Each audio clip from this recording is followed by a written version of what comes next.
Welcome to the Deep Dive. We're here to unpack complex ideas, really make them clear for you. Glad to be here. Today we're diving headfirst into something huge, something that quietly shapes, well, everything in our schools, the impact of principals. It's often unseen, that impact, but it's profound.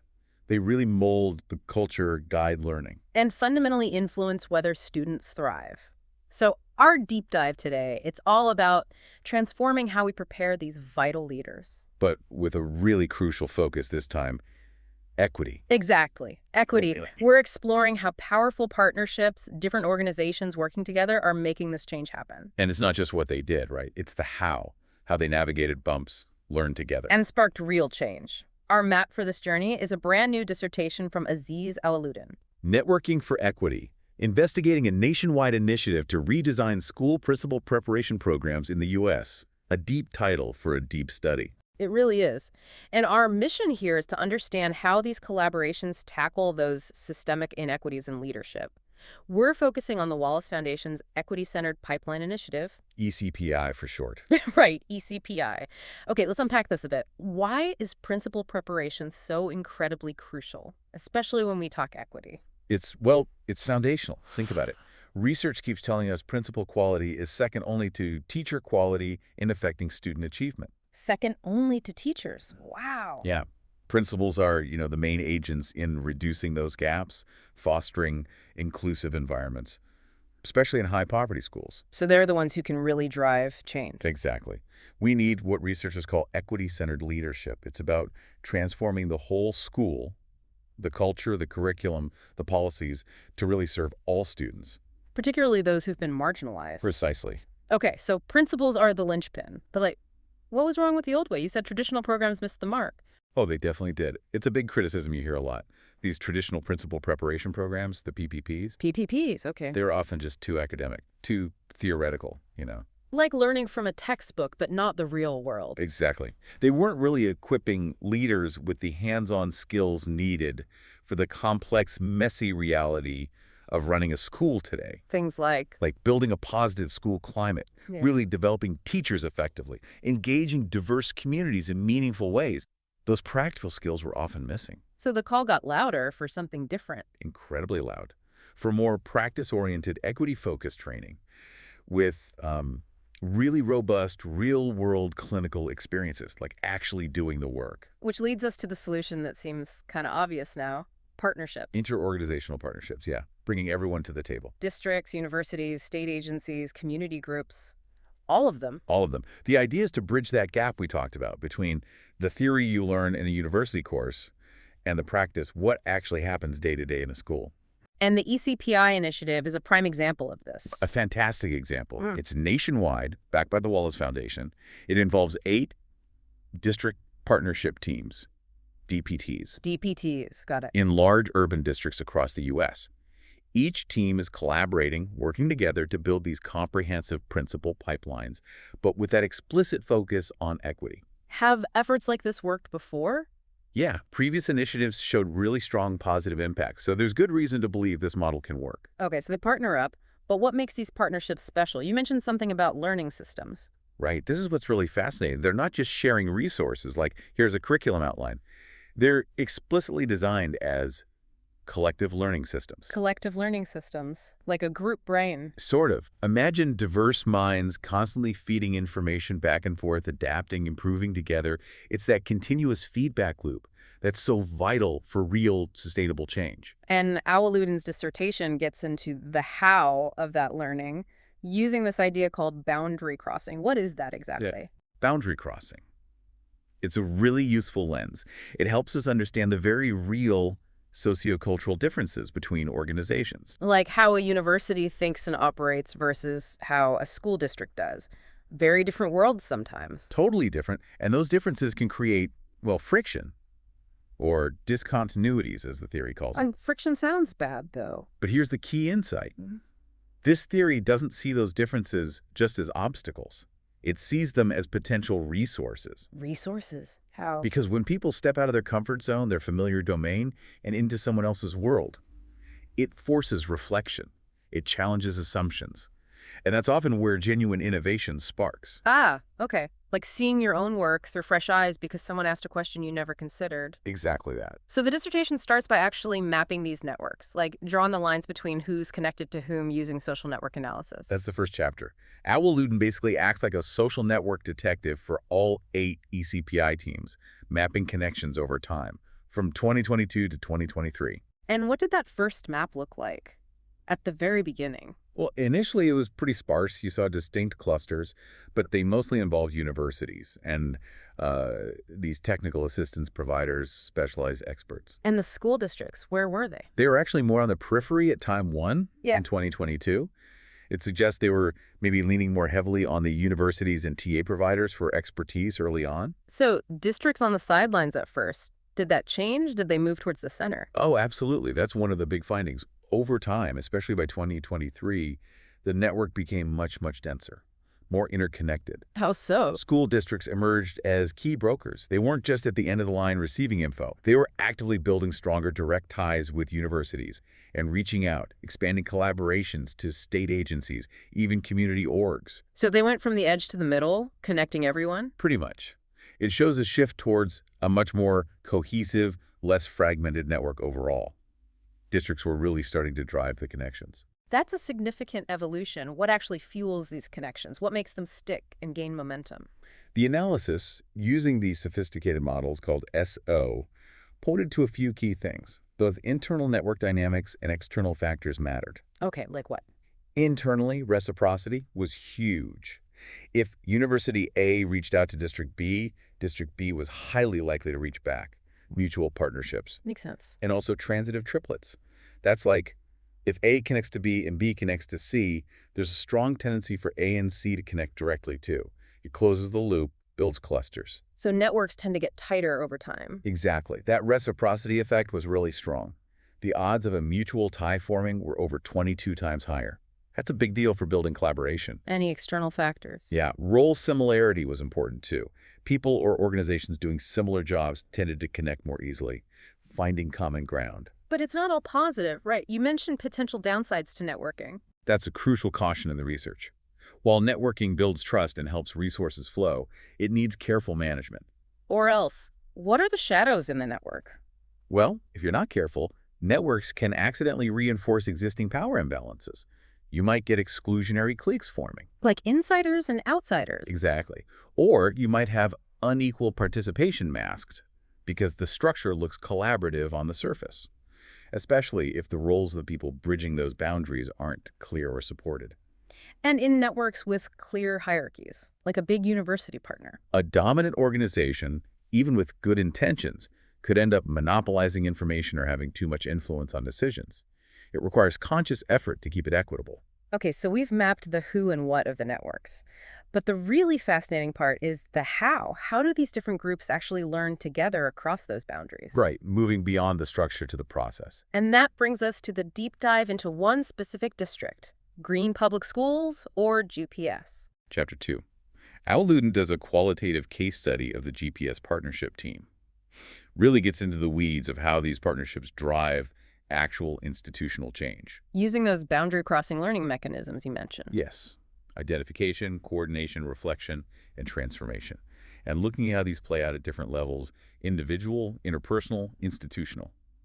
It's the nitty-gritty. The nitty-gritty of making change happen. I bet it wasn't always smooth sailing, though. What were some of the initial hurdles or discontinuities in GPS? Definitely bumps in the road. One university partner noted the district itself really struggles with coming to a definition of equity. Defining equity. That sounds fundamental. It is. But you had members with broad interpretations, others with narrow ones. That kind of difference takes time to navigate. Another university faced bureaucratic hurdles, contracts, administrative stuff with the district. Classic organizational friction. Exactly. But the point Ackerman and Bruning make, which Luden highlights, is that partnership isn't about having full consensus up front. It's about finding ways to communicate and collaborate despite the differences. Okay, so they hit these bumps. How did they start to identify their roles and find that common ground? Identification is that first step. On an individual level, you saw faculty members bringing their specific expertise, like Maudie at University One, using her background in internship supervision to help GPS develop school improvement courses. So individuals mapping their skills to the need. Right. And institutionally, organizations define their unique contributions. University 2 wasn't just a partner. They were chosen for specific institutional strengths and were even co-authors on the grant proposal. That cemented their role early on as a strategic thought partner. Okay, roles identified. Yeah. Then comes coordination. How did they actually set up ways to work together across those organizational divides? Coordination is about building the scaffolding.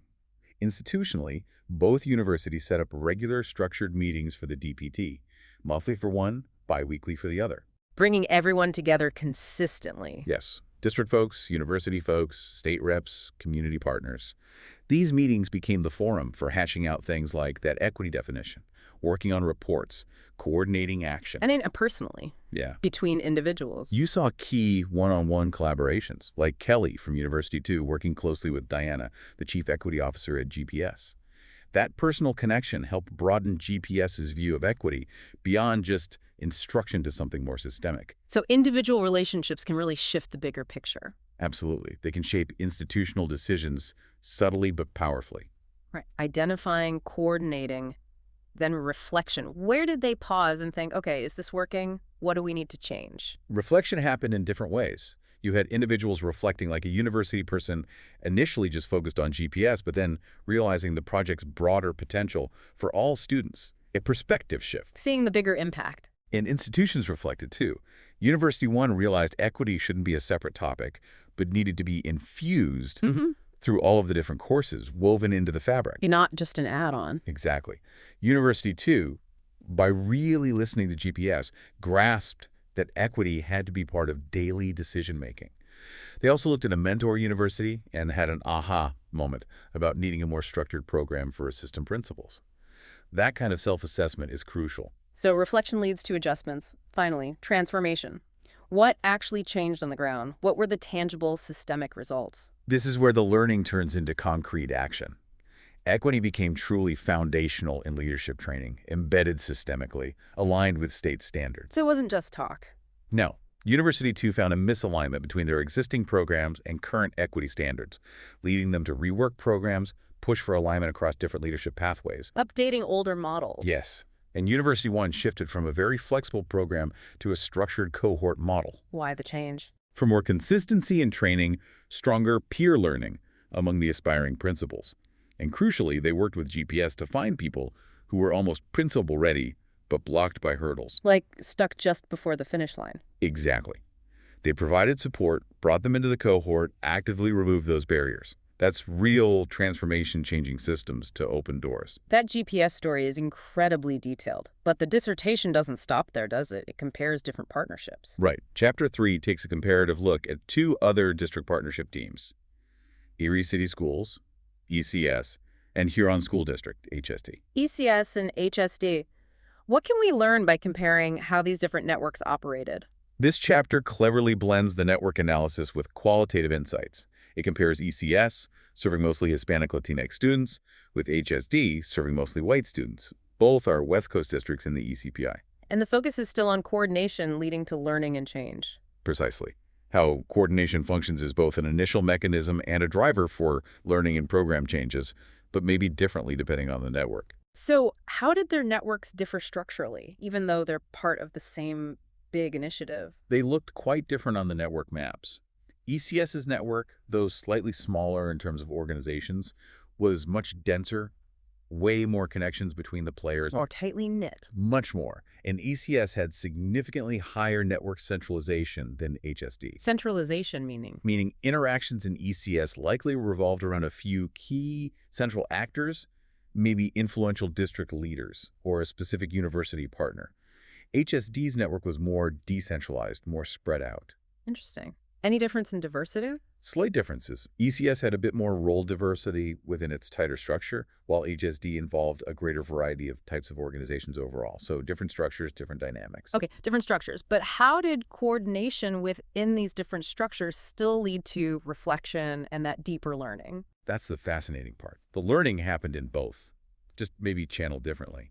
In ECS, the tight coordination between the district and university created constant feedback on students' clinical practice, their real-world work. So quick adjustments based on practice. Exactly. They used this self-assessment tool, the qualitative measures, QM, as a shared boundary object to keep reflecting and tweaking the program. And in the more decentralized HSD. HSD partners used improvement science, Yeah. a very structured way to pilot, evaluate, refine leadership practices.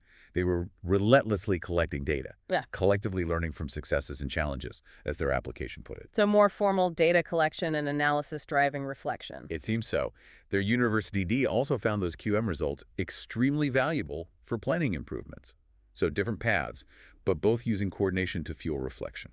And how did this coordination lead to transformation, actual program changes in each place? In ECS, those frequent, maybe weekly planning meetings between University B faculty and district principals led directly to co-designing and refining courses as they went, adapting syllabi based on student work, local issues, very dynamic. Responsive to immediate needs. Yes.